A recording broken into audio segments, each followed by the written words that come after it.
Yes, yamenyekanye nka Soleil kabisa, yabaye umunyamakuru kabisa, akora kuri televiziyo ibintu biracika kabisa, aratwika koko. Gusa nyuma yaje kubivamo yinjira muri sinema naho agezemo nibyakoroha kabisa, naho aratwika koko, aramenyekana. Umukobwa witwa Soleil kabisa ni single, nyuma yaje kwigira mu bintu bya karati, aza gushinga n'ikigo kabisa gikomeye kuri ubu ngubu. Ngiye kubwira rero udutendo uyu mukobwa yaje gukora tugiye dutandukanye kabisa turenze. Iyi ni Hozaho update episode ya 14. Nujye kure.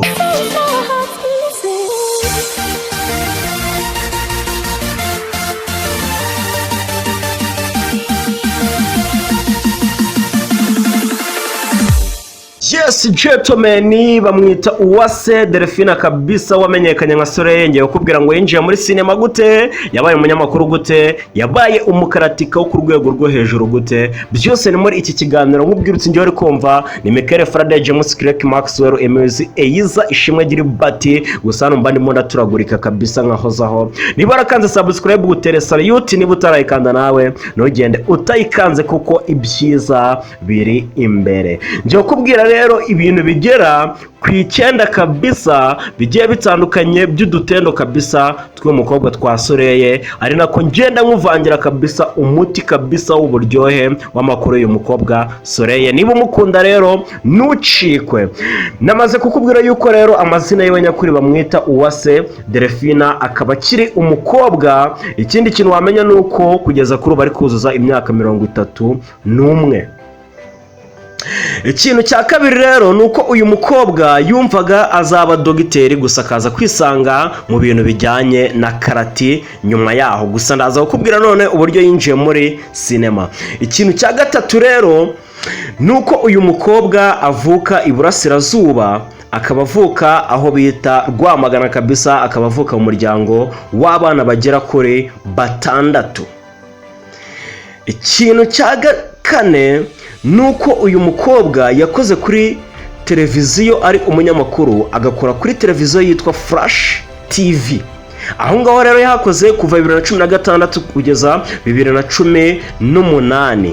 Gusa nanone iyo Flash TV yaje kuyivaho bitewe n'ikibazo cyuko yari afite amashuri arimo ariga muri kaminuza kabisa. Biza kurangira rero avuye kuri Flash TV aravuga utireka mbe nkurikirana amasomo yanjye. Yayikozeho rero imyaka igera kuri 2. Nyuma gatoya rero aricyo kintu cya gatanu ngiye kukubwira, yaje kugira gutya yinjira muri sinema ubwo hari 2018. Icyo gihe yiga kaminuza, yinjira muri sinema mbere yuko ava mu itangazamakuru. Icyo gihe rero yinjiranyemo n'umugabo witwaga Bamenya ndetse n'umugabo witwaga Manibo ukora kuri X Large. Nibo bari bafite rero ibitekerezo byo kuba bakora seri bakayita rero Bamenya. Baje kwita rero Bamenya, baza kuzanamo umugabo witwaga Kanimba ndetse bashyiramo n'umukobwa witwaga Ketchup. Baza rero kugenda bakorana muri iyo sinema. Ngo byaje kugenda gute rero kugira ngo uyu mukobwa aze kuba yava muri Bamenya series, kandi abantu benshi bari bamaze kumukunda, yari amaze kwigarurira imitima ya benshi. Iki kintu cya gatanu rero kanyitindeho nkubwire ngo ikintu cyaba cyaratumye uyu mukobwa Soleil ava mu itsinda cyangwa se muri seri ya Bamenya, nuko ubwo hari 2007 uyu mukobwa nibwo yaje kwinjira muri karati. Amaze kwinjira muri karati 2007 ubwo yari afite imyaka 16, yinjira muri karati, aza kugenda azikunda rero zigenda zimwinjiramo gake 2018 rero ubwo yinjiraga muri sinema, n'ubundi ibintu bya karati yari abifite mu mipangu ye, cyane yuko yari yarabitangiye akiri umwana. Nyuma rero yaje kugenda akora muri filimi ya Bamenya series, ibice bigiye bitandukanye mwagiye mubibona. Gusa nyuma amaze guhuza neza ibintu bya karati byiwe yari yaratangiye akiri umwana, abona kugomeza akina muri filimi ya Bamenya series bitakunda, kuko we ubwe yivugira yuko ibintu bibiri kubikora icyarimwe abihuza ngo byamunaniye, ahubwo yumva yakora ikintu kimwe akaba ari cyo yakora neza, akagihereza abanyarwanda neza cyane.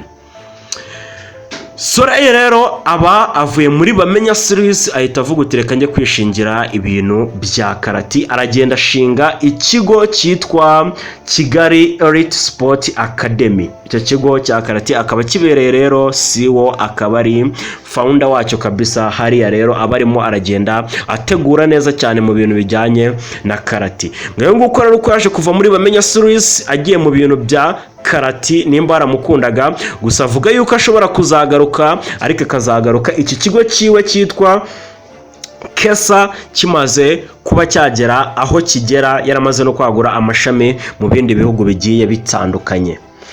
Ikintu rero cya gatanu nicyo twari tugezeho. Ikintu cya gatanu nuko uyu mukobwa Soleil witwa Uwase Delphina afite sentire mu bintu bijyanye na karate, akaba afite sentire ntwari kabisa bakunda kwita Premier Dan kabisa. Ni sentire kabisa bari umukara, navuga yuko iri ku rwego rwa nyuma, niba rwa nyuma ndakeka ni ya nyuma. Iyi sentire rero ibirenze kabisa ni y'umukara, ngira ngo murimo muragenda muyireba kuri aya mashusho twabashyiriyeho, akaba ariyo rero agezeho uyu mukobwa Uwase Delphina. Ikintu rero cya gatandatu wamenya nuko yize ibintu bijyanye n'ubucuruzi kabisa muri kaminuza, akiga ibintu bijyanye na kamasho, dore ko yaje no gukora mu kigo cyitwa Health Technology, kubera yuko yakoraga mu bintu bya sales and marketing manager kabisa, nibyo yikoreragamo akorera iyi company ya Health Technology, ariyo company yagendaga akoreramo. Gusa nayo nyuma yaje kwireka n'ubundi yigera muri karate kabisa, kugeza n'ubu akaba arizo agihagazemo.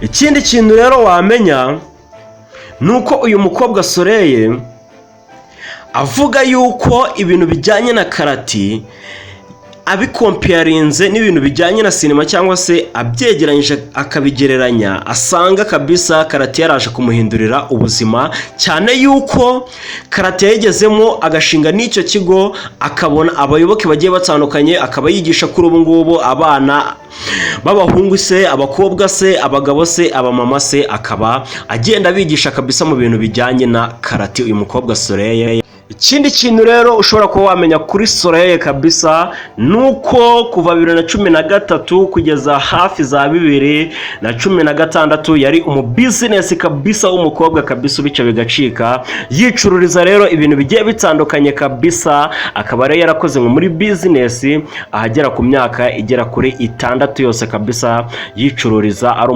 business, ubwo no business woman, ngira ngo hafi aho ngaho nibyo yikoreraga kabisa uyu Soleil. Niba umukunda rero ari hafi kuzagaruka kabisa muri sinema, nyuma yuko yatangaje yuko namara kwagura ibikorwa bye by'iyi kampani yiwe yigisha karate ya Kigali Elite Sport Academy, azagaruka kabisa muri sinema, cyane yuko yari amaze kwigwizaho abafana bagiye batandukanye. Yaba Flash rero TV ikinyamakuru yakozeho n'ubundi ngo nta kindi cyamuteye kuba yavaho, ni ibi bya karate yaragiye kuba akurikirana kabisa gatanu ku kandi, uko yumva kubangikanya ibintu bibiri bimugora, yatanga ibituzuye, yatanga kimwe cya kabiri cy'ibyo yagatanze. Niyo mpamvu yavuze uti reka njye mu kintu kimwe, noneho abanyarwanda nibankurikira muri iki kintu kimwe aricyo nzabahera mo ibintu byose kabisa, ariko nkabibaha 100% kabisa.